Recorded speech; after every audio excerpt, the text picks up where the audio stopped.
Student, हमने आज पढ़ना है साइंस में पोषण, परिवहन, श्वसन, उत्सर्जन में टॉपिक है हमारा मनुष्य में जैविक प्रक्रियाएं। क्लास 10th का है ना। हमने पिछले क्लास में क्या पढ़ा था? हमने इसके पिछले क्लास में पढ़ा था कि हमारे शरीर में इन सभी जैविक प्रक्रियाओं के लिए अंग तंत्र है, उपस्थित है, जिसके बारे में आगे पढ़ना है। तो उसी को हमको ये पढ़ना है। तो देखो यहाँ पर पहले तो डायग्राम, मोस्ट एमपी आपका डायग्राम है। मनुष्य के पाचन तंत्र का चित्र हमेशा एग्जाम में पूछे जाते हैं। तो देखिए, आपको ये चित्र जो है बनाने आना चाहिए। मुंह है, ग्रसिका, डायफ्राम, यकृत, पित्ताशय, अमाशय, बड़ी आंत, अग्नाशय, है ना। ये आपकी छोटी आंत है, मलद्वार है, बड़ी आंत है, अपेंडिक्स है। तो ये सारे डायग्राम आपको बनाने आने चाहिए। अंग तंत्र हमारे इन्हीं सब चीज़ों से तो हमारा शरीर बना हुआ है ना। तो चलिए, हमारे शरीर में हम जो भोजन ग्रहण करते हैं उनका पाचन कैसे होता है, किन व्यवस्थाओं से होता है, उसको पढ़ते हैं। भोजन के अवयवों का उपयोग शरीर को हमेशा ऊर्जा से भरपूर बनाए रखने में होता है। ये तो सही बात है, हम भोजन करते हैं तभी हमको क्या मिलती है? ऊर्जा मिलती है और शरीर में वृद्धि होती है। तापमान कैसा रहता है? संतुलित रहता है। ऊर्जा देखो, ऊर्जा हमको कहाँ से मिलती है? ऊर्जा हमको मिलती है भोजन से। और भोजन में क्या क्या उपस्थित होता है? भोजन में उपस्थित होता है कार्बोहाइड्रेट होता है, वसा होता है ना, प्रोटीन होता है। इसके अपघटन से प्राप्त होती है। इनके बारे में हमने पिछली कक्षाओं में पढ़ा है, ठीक है। अब पढ़े हैं तो उसको और अभी नहीं पढ़ते, आगे हम सभी जानते हैं इसके बारे में। तो आमतौर पर पाचन की प्रक्रिया, इन सभी की मात्रा रक्त में बनी रहती। देखो, सभी चीज़ कहाँ रहते हैं? रक्त में। देखो, पानी, लवण, विटामिन, ये सारी चीज़ें भी तो हमारे शरीर को ज़रूरी है ना।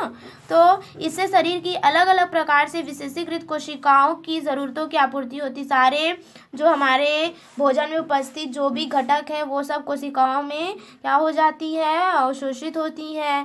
तभी तो कोशिकाएं विकसित होती है। भोज्य पदार्थों में उपस्थित ग्लूकोज नामक शर्करा, है ना, कार्बोहाइड्रेट की ज़रूरत लगभग सभी कोशिकाओं को होती है। यदि रक्त में इसकी मात्रा कम या निश्चित मात्रा से कम हो जाए, है ना, इसकी मात्रा जो है एक निश्चित मात्रा से क्या हो जाए? कम हो, तो इसकी सूचना किसको हो जाती है? मस्तिष्क को हो जाती है। देखो, सारा हमारे बॉडी का कर्ता धर्ता कौन? हमारे बॉडी का कर्ता धर्ता हमारा मस्तिष्क तक सूचनाएं जाती है। तो मस्तिष्क आदेश देता है अंग तंत्रों तक, फिर वो सारा प्रोसेस होता है ना। तो राजा कौन? मस्तिष्क, जहाँ कंट्रोल होता है सारी क्रियाओं का, ठीक है, आदेश देता है वो। तो सारे जो क्या कहने चाहिए, हमारे शरीर में ये सारी चीज़ें प्रजा है वो हमारा वर्क करती है।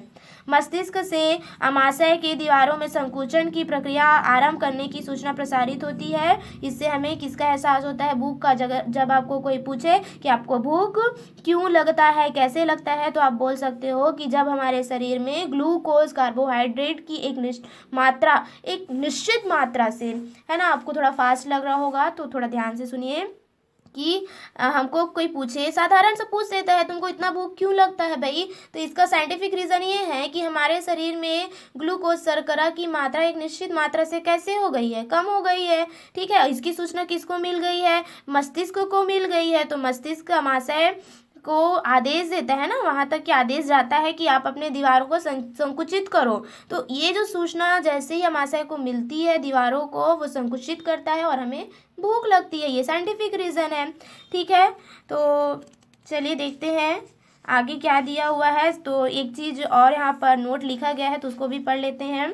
मनुष्य का पाचन तंत्र की प्रक्रिया 5 भागों में बटा गया है। देखो, पाचन तंत्र ये तो हमारे अंग तंत्र हुए, है ना, मतलब पाचन तंत्र का सिस्टम हुआ, कैसे कैसे पाचन होता है हमारे शरीर में। तो यहाँ पर ये पूछा गया है, बताया गया है कि मनुष्य का पाचन तंत्र की प्रक्रिया में मनुष्य, है ना, पाचन तंत्र को मनुष्य का यूँ कहना चाहिए, जो पाचन तंत्र होता है उसकी प्रक्रिया को कितने भागों में बांटा गया है? तो 5 भागों में बांटा गया है। देखिए, अंतर्ग्रहण, पहले तो खाते हैं भोजन को, है ना। फिर दूसरा क्या है? पाचन, अवशोषण होता है। फिर स्वांगीकरण का मतलब क्या है? प्रत्येक अंग उसको अवशोषित करते हैं। फिर बहिक क्षेपण यानी उत्सर्जन। तो ग्रहण करना, फिर पाचन हुआ, पाचन के बाद फिर अवशोषण होता है। प्रत्येक जो कोशिकाएं हैं क्या करती है ना, शरीर, ये अवशोषण होता है भोजन का। ठीक है। उसके बाद फिर स्वांगीकरण, यानी सभी अंग क्या होते हैं, भोजन को ग्रहण करते हैं, उसकी ऊर्जा को ग्रहण करते हैं और आवश्यक चीज़ों को ग्रहण करने के बाद बाहर किसको मतलब क्या कहना चाहिए, आवश्यक चीज़ों को ग्रहण करते हैं और फिर जो क्या आपका अपशिष्ट पदार्थ रहता है उसका बहिक्षेपण कर देते हैं। कौन सी क्रिया द्वारा, उत्सर्जन की क्रिया द्वारा। तो आगे और दिया है, इसको पढ़ते हैं। हमारा पाचन तंत्र मुख्य रूप से मुंह से मल द्वार तक फैली एक लंबी नली है जिसे आहार नली कहते हैं। सही बात है, मैं आपको बताई भी हूँ। ये देखो यहाँ पर हमको आहार नली, ये नली जो दिया हुआ है ये पूरा जुड़ा हुआ है हमारे कहाँ से कहाँ तक, ये जुड़ा हुआ है लास्ट आपके मल द्वार, यानी आपके क्या कहने चाहिए, आपके मल द्वार तक वो जुड़ा हुआ है। आहार नली की दीवार में अनेक वलयती पाई जाती है, ऐसा जो आपको राउंडिंग ऐसा जो दिख रहा था है ना, इसमें तथा बाहर कई प्रकार के पाचक व ग्रंथियां हैं। आहार नली से जुड़ी ग्रंथियों एवं आहार नली के विभिन्न भागों से स्रावित रस पाचन प्रक्रिया में क्या होते हैं, सहायक होते हैं। इससे भोजन के अवयवों के जटिल बड़े अणु छोटे सरल अणुओं में बदलते हैं। मैं यहाँ तक की बात आपको बताना चाहूँगी, लिखा तो यहाँ पर आपका बुक से है लेकिन मैं इसमें कुछ पॉइंट समझाना चाहूँगी। देखो, पाचन तंत्र के लिए मतलब पाचन अंगों का होना ज़रूरी है। अब बिना अंग तंत्र है ना, अब अंग तंत्र है तो पाचन तो होगा उन तंत्रों के माध्यम से। तो होता ये है कि जब हम भोजन ग्रहण करते हैं तो वो भोजन जो होता है जटिल अणुओं के रूप में होता है। तो जैसे ही वो मुंह पे जाता है उनकी लुगदी बनती है, आहार नाल में जाता है ना, आमाशय में जाता है। तो इस तरह के प्रोसेस होते हैं। आमाशय क्या करता है, HCl को स्रावित करता है। ठीक, तो इस तरह से धीरे धीरे पाचन की प्रक्रिया छोटी आंत में पूरी होती है। आगे और भी उसके बारे में बताया है, इसको भी पढ़ते हैं। चलिए, पाचन की प्रक्रिया, कैसे ये प्रक्रिया होती है। मुंह में भोजन को चबाने व लार के प्रभाव से भोजन का पाचन शुरू हो जाता है। मैं आपको स्टार्टिंग में ही बताई हूँ कि हमारे भोजन का पाचन कहाँ से शुरू होता है, मुंह से। जो चूँकि देखो लार निकलता है और वो लार उस भोजन की लुगदी बनाने में सहायता करती है। लार का स्राव लार ग्रंथियों द्वारा होता है। हमारे शरीर में कई लार ग्रंथियां पाई जाती है, जिनमें से 3 जोड़ी प्रमुख है। भोजन में पाए जाने वाले स्टार्च नामक कार्बोहाइड्रेट पर लार की क्रिया होती है। तो भोजन का पाचन शुरू कहाँ से होता है, भोजन का पाचन शुरू होता है मुख से। ठीक है, तो इस तरह से यहाँ पर और बताया। अब देखो, भोजन का पाचन हम खाना मुंह में डाले, ग्रास नली से होते हुए गया आमाशय में और पच गया, ऐसा नहीं है ना। वहाँ पर एंजाइम उपस्थित होता है, उत्प्रेरक का कार्य करता है।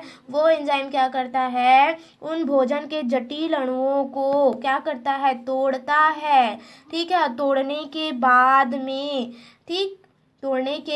बाद में उनको छोड़ देता है, वो फिर छोटे अणु में, सरल अणु में बदल जाते हैं।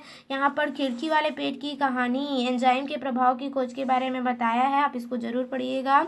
हम आगे के पॉइंट को पढ़ते हैं कि कौन सा एंजाइम हमारे अंदर स्रावित होता है जिससे हमारा भोजन पचता है। तो अधिकांश एंजाइम प्रोटीन है। क्या चीज़ है, प्रोटीन है। हमारे शरीर की एक कोशिका में ही कई एंजाइम पाए जाते हैं। शरीर में अपघटन या संश्लेषण की प्रक्रियाओं को एंजाइम से गति मिलती है। एंजाइम एक उत्प्रेरक का कार्य करता है। एंजाइम में कुछ विलक्षण गुण होते हैं, जैसे आमाशय में मैं बताई ना, HCl का स्राव होता है, तो वहाँ पेप्सिन नामक एंजाइम होता है। यहाँ पे स्पष्ट बोला है कि शरीर की एक कोशिका में ही कई एंजाइम होते हैं। तो हमारा आमाशय पेप्सिन नामक एंजाइम स्रावित करता है। यह प्रति घंटा अपने वजन से 50 गुना प्रोटीन को क्या कर सकता है, पचा सकता है। लगभग जो एंजाइम है ना, हमारे शरीर में 20 लाख अणु है ना भोजन के, वो क्या करता है, पचाता है। फिर दूसरे अणु को मतलब दूसरे उसको जब आप भोजन करोगे तो उसको पचाने का काम करता है। तो 50 गुना प्रोटीन पचा सकता है और ऐसा कुछ घंटों तक कर सकता है। कोशिका में स्रावित होने वाले एंजाइम से ही ज़्यादातर जैविक क्रियाएं संपन्न होती है। पाचन के लिए कई ज़रूरी एंजाइम आहार नली के बाहर बनते हैं और इसमें पहुंचते हैं। देखिए इस तरह के प्रोसेस होते हैं। मुंह में आपने डाला और डायरेक्ट पेट में आकर पच गया है ना और उत्सर्जन हो गया, ऐसा नहीं होता। विभिन्न प्रोसेस के तहत हमारे शरीर में भोजन की प्रक्रियाएं होती है। ये तो हमने पढ़ा पाचन की प्रक्रिया, और पाचन की प्रक्रिया होती है अमाशय से शुरू होती मुंह से, अमाशय में जाती है जहाँ एचसीएल स्रावित होता है। और क्या कौन होता है, और होता है पेप्सिन नामक एंजाइम जो हमारे भोजन को पचाने में सहायक करती है, अभिक्रिया को जल्दी से होने के लिए क्या करती है, प्रेरित करती है। ठीक है, आने वाले क्लास में हम पाचन तंत्र के कार्य को पढ़ेंगे। ठीक है, आपको कंटिन्यू इस चैप्टर को अच्छे से स्टडी करना है। ये हमारे शरीर से रिलेटेड है और हमको अपने शरीर के बारे में जानना बहुत ही ज़रूरी है, तभी तो आगे हम साइंस को अच्छे से और भी समझ पाएंगे। जो भी चैप्टर हमारे पास जीव विज्ञान के आएंगे उनको। So thank you. आने वाले क्लास में हम पाचन तंत्र का कार्य पढ़ेंगे।